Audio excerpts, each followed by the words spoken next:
Claro que sí. Bueno, Diego, ¿y cuál es la diferencia entre el periodismo normal y el de datos? O sea, la gran cantidad de datos que se manejan, porque pues en el otro también hay fuentes, ¿no?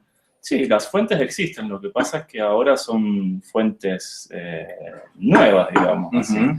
Así son, digamos, herramientas nuevas. Siempre van a existir consultoras que van a estar liberando informes y las mismas empresas van a estar encargando informes. Pero bueno, ahora esas consultoras, nosotros mismos usamos mucha información que ya existe, que es generada por todos los usuarios. Claro, claro.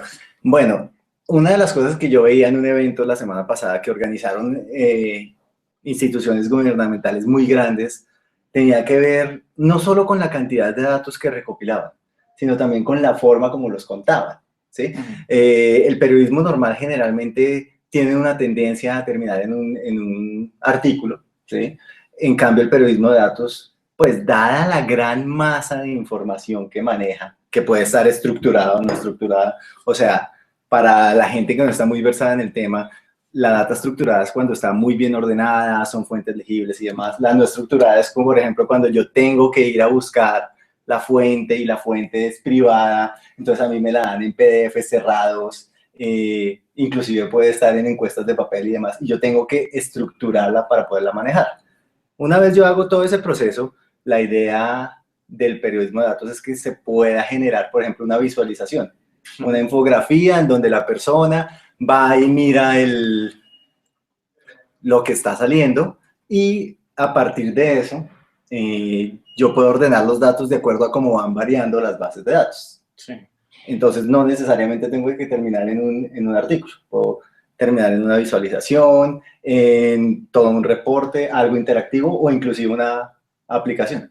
Exacto, es decir, ahí creo que está la diferencia de lo que yo te comentaba de una consultora que presenta un informe que tal vez tenga muchísimas páginas, o sea, un PDF muy largo, donde hay una información detallada. Cuando uno, en el caso nuestro, cuando generamos un artículo es una información resumida. Una de las herramientas que tenemos también para que la gente tenga más acceso y que le sea más fácil comprender la información es justamente una infografía o debe haber otros medios.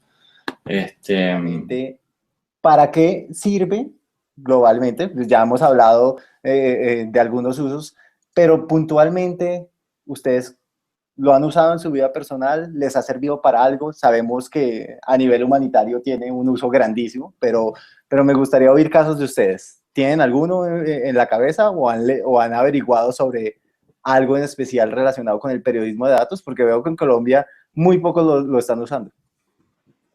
Bueno, todavía es incipiente, yo no diría que en Colombia, sino en el mundo. Hay poquitos medios que trabajen el periodismo de datos desde hace buen tiempo y ya con una madurez grande. The Guardian es como el medio más representativo, pero en Colombia veo dos medios que están empezando a hacerlo y han hecho cosas muy buenas.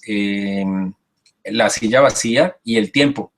El Tiempo, no sé por qué no le ha hecho tanto ruido, pero su unidad de datos que la dirige Gina Morelo ha hecho unos informes muy interesantes y con investigaciones que toman tiempo, porque esto no es de semanas, pero que son un buen ejemplo de cómo el periodismo de datos muestra una verdad que se conoce de pronto, los medios tradicionalmente han transmitido, pero que con esos datos se refuerzan y muestran la dimensión real de una noticia. Entonces, aquí, por ejemplo, vemos datos, 40.000 presos asesinados en Colombia, un gráfico sencillo, pero nos va llevando a más datos.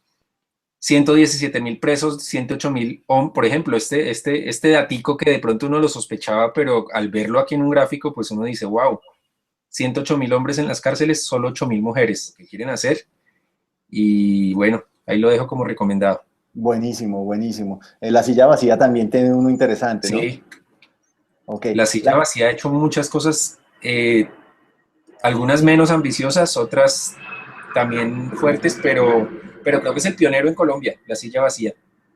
Y pocos medios se han arriesgado a hacer, por lo menos su unidad de datos, creo que es solo El Tiempo. No conozco de otro ejemplo, no sé si Diego o Felipe conozcan otro medio que lo esté empezando a hacer ya, al menos de manera incipiente. No, a nivel No, local a no. nivel local no. ¿Sí?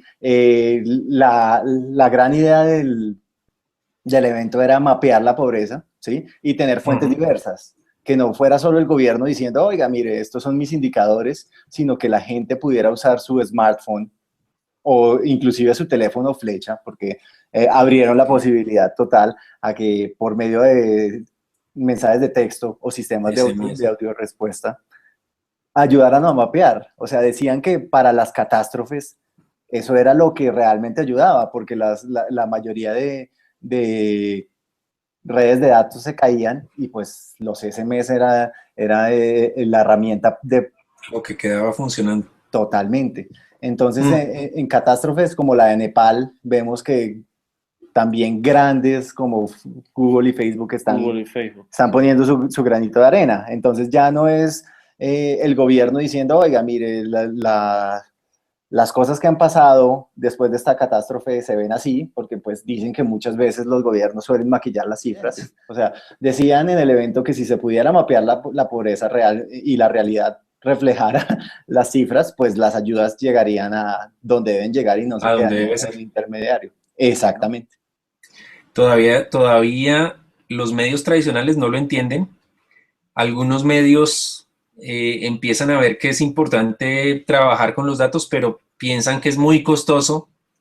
Y sí, es más costoso, pero el periodismo de calidad siempre ha sido más costoso que el periodismo basura. Eh, pero algo interesante, Felipe, sí, yo no estuve en Cartagena, lo pude seguir por lo que publicaron en TechCetera y por Twitter, pero es que el periodismo de datos no es de periodistas solamente. No, Un es buen algo equipo de periodismo de muy datos tiene periodistas, desarrolladores web y de programadores. software, Exacto. programadores, diseñadores, y si vamos más allá, incluso puede tener psicólogos, puede tener un equipo interdisciplinario. Entonces, periodistas pueden ser una partecita. Y lo otro es que estas herramientas de periodismo de datos se pueden aplicar para las empresas, para las ONGs, y hemos hablado ya de content marketing, marketing de contenidos o periodismo de marca. Bueno, el periodismo de datos también sirve para otras causas que no son netamente periodísticas. Entonces hay un revuelto ahí de cosas que es interesante, pero que pues es lo que está pasando. O sea, este es un tema que seguramente tiene mucha tela de donde cortar y pues cuando nos metemos a nivel humanitario aún más, ¿sí? Porque pues es darle a la población no la idea de que haga periodismo, pero sí que ayude a mapear y a reflejar su realidad. Exacto. Ahí sabe qué deberíamos hacer, Felipe, los periodistas, los influenciadores, la gente que está en redes sociales. Ahí Diego, el tuitero más antiguo de Colombia y todas esas cosas, Exactamente. e influyente y todo eso, es no presionar, pero sí, o sí presionar o impulsar a las autoridades a que se metan en esta onda de los datos abiertos. Felipe mencionaba que está ya la parte o el proyecto del catálogo de datos abiertos de Colombia, que lo ha impulsado el Ministerio TIC. Tiene más o menos, a ver, ingreso acá, 1.143 datasets, pero todavía las autoridades, sobre todo las territoriales, les da mucho miedo compartir los datos, porque es que compartir los datos abiertos implica menos posibilidades de corrupción, más dar la cara a la sociedad. Pues, incluso no necesitan ponerlo ahí, pónganlo en algún lado, pero pongan la información disponible.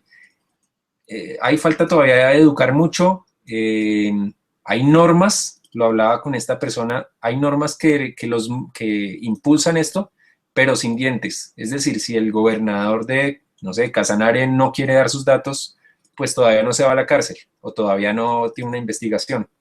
Sí, no hay una herramienta Entonces, para obligarlo, No. realmente. Y todavía desafortunadamente no. también es un factor cultural que está muy Cultural. generalizado en toda nuestra región, porque si comparamos, por ejemplo, con Alemania, con el tema de la concientización que tiene la gente común con respecto a la privacidad de los datos, a la información pública, bueno, estamos completamente en otra situación Claro, muy, muy distinta. y lo peor de todo es que, según lo que contaban en el evento, a nivel Latinoamérica nosotros estamos divinamente, ¿sí?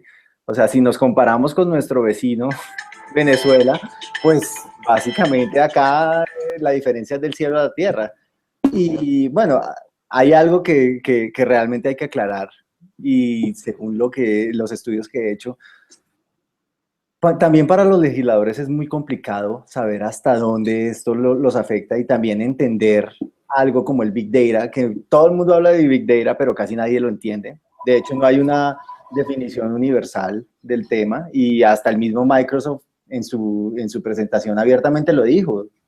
Sabemos el fin, todavía es algo que estamos depurando, pero pues por lo mismo no hay una definición y es como el Internet que hasta que no, o sea, no termina de definirse, mostrar sus usos nuevos y demás, porque pues los medios van cambiando demasiado.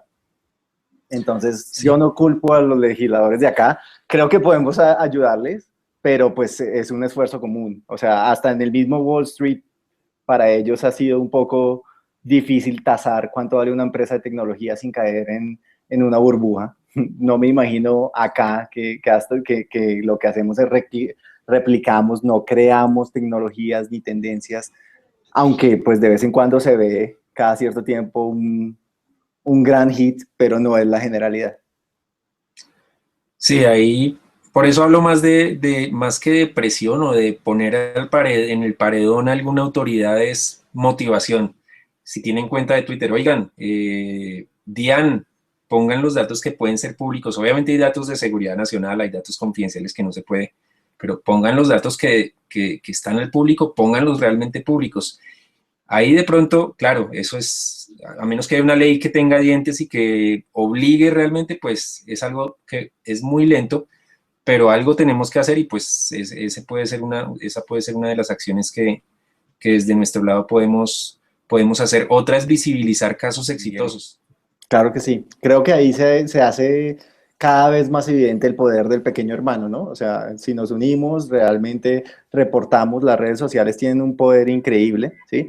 Y otra de las cosas que a mí me gustaría resaltar acá, que fue una de las conclusiones y de los tweets más virales que hicimos en el evento, hablaba de cómo los científicos y los políticos deberían tener un matrimonio feliz.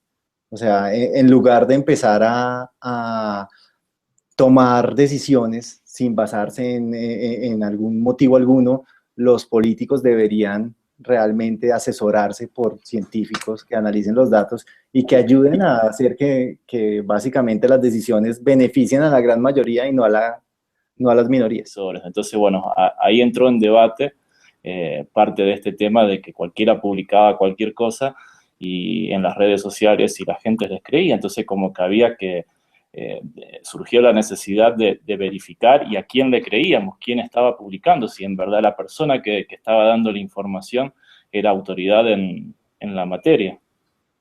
Entonces sí, es decir, no lo entendemos nosotros, no lo entiende el gobierno, digamos que estamos en un estadio muy temprano de todo esto, que estamos recién aprendiendo a descubrir el potencial que tienen todas estas nuevas tecnologías y también estamos, la mayoría de las veces, cometiendo pruebas y error, claro, a ver cómo le sacamos provecho y cómo no nos tropezamos y no nos damos duro contra la pared en el camino.